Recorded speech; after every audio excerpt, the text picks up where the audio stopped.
Olá pessoal, Santa Edviges foi uma santa mãe dos sofredores. Foi modelo de esposa, celibatária e viúva. Ela entendeu que os pobres são o coração de Deus sofredor. Neste último capítulo veremos as suas últimas perdas, sua morte piedosa e o processo de canonização. Vem comigo!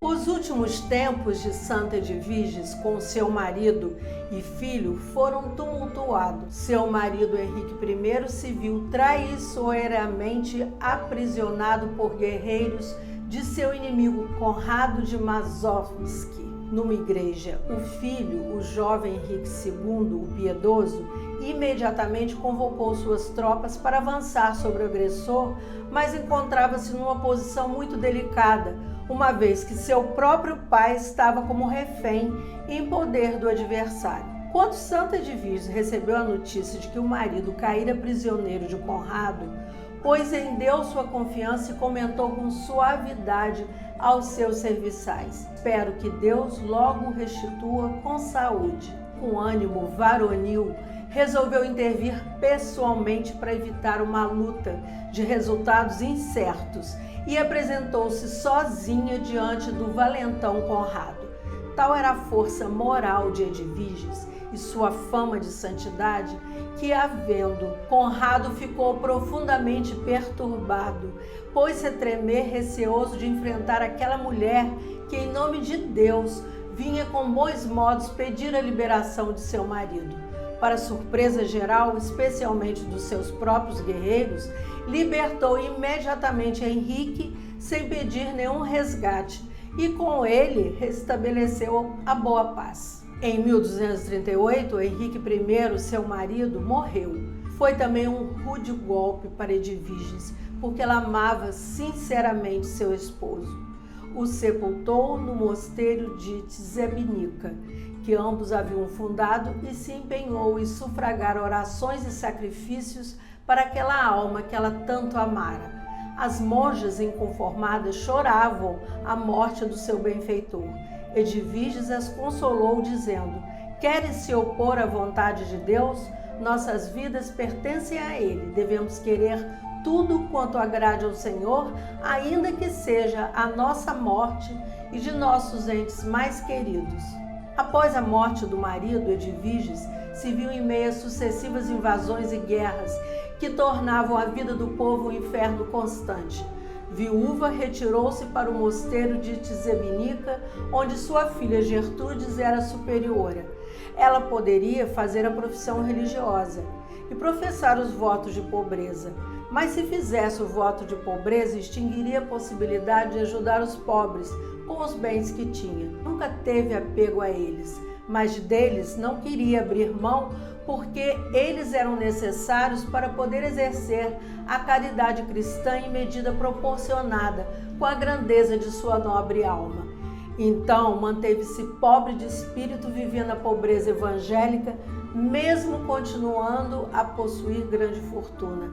Vivia com o mínimo de sua renda para dispor o restante em socorro dos mais necessitados. Instalou-se humildemente nos fundos do mosteiro em compartimentos pequenos e acanhados, recusando aposentos mais confortáveis e apropriados à sua condição.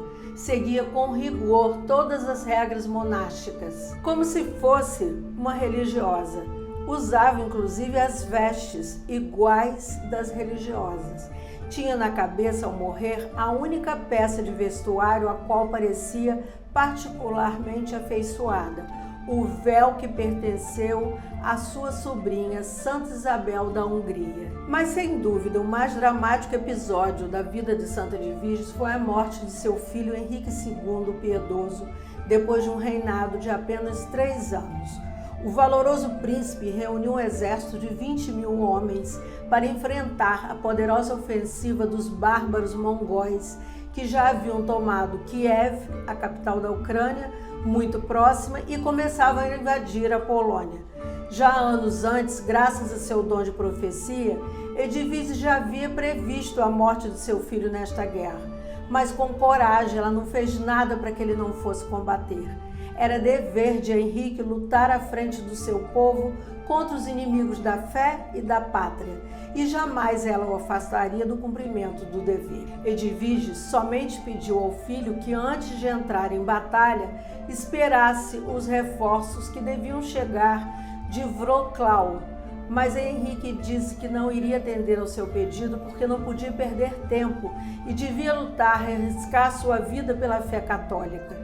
Segundo antigos relatos, os mongóis, além de 3 vezes mais numerosos, usaram no combate uma arma misteriosa, talvez a pólvora, que soltava por tubos de cobre fumaça que desorientou a cavalaria cristã. Henrique morreu heroicamente no combate. Sobrenaturalmente avisada do que havia acontecido, Edviges comentou: "Perdi meu filho.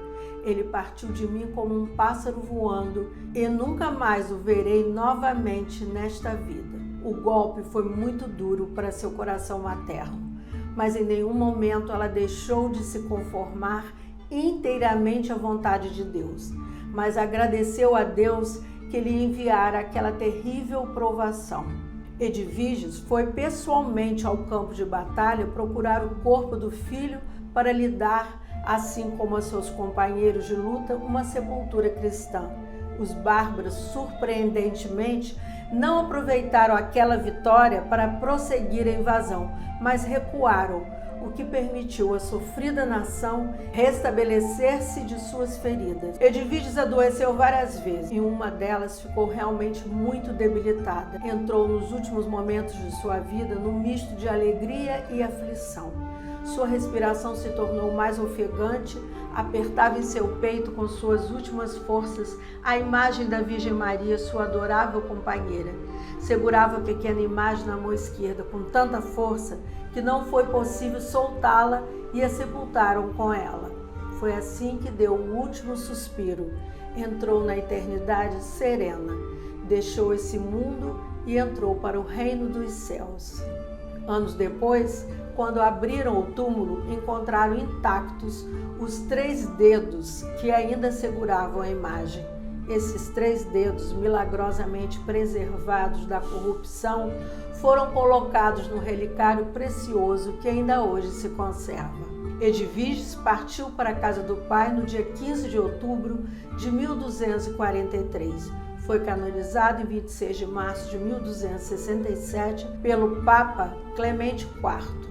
Sua festa é celebrada no dia 16 de outubro, porque no dia 15, data de sua morte, a igreja celebra a festa de Santa Teresa de Ávila. Santa Edviges é considerada a padroeira dos pobres, dos endividados e protetora das famílias. Depois da morte de Edviges, os milagres se sucederam em sua sepultura, situada na igreja da abadia de Třebinica. Numerosos doentes ali recuperavam a saúde de modo prodigioso e a fama de sua santidade, já intensa durante a vida, foi se espalhando cada vez mais. Entre o falecimento de Edviges e a abertura do seu processo de canonização, foram arrolados 21 milagres comprovados: cura de cegueira, surdez, dores nos braços e pernas, deformações físicas, gota, febre, epilepsia, possessão diabólica, angina, úlceras, salvamento de perigos iminentes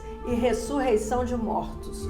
O processo de canonização durou 6 anos e teve várias fases, porque Roma, com rigor, sempre exigia novos documentos e novos interrogatórios sobre os milagres. Conta-se que o Papa Clemente IV, depois de examinado e aprovado todo o processo, ainda colocou uma última condição para proceder à canonização: que fosse curada sua filha, que ele tinha porque foi casado e enviuvou antes de ordenado sacerdote. Essa filha vivia como religiosa num convento e era cega. Santa Edviges fez o milagre pedido pelo Papa e a cega recuperou a visão. A vida de Santa Edviges é rica, variada, cheia de ensinamentos.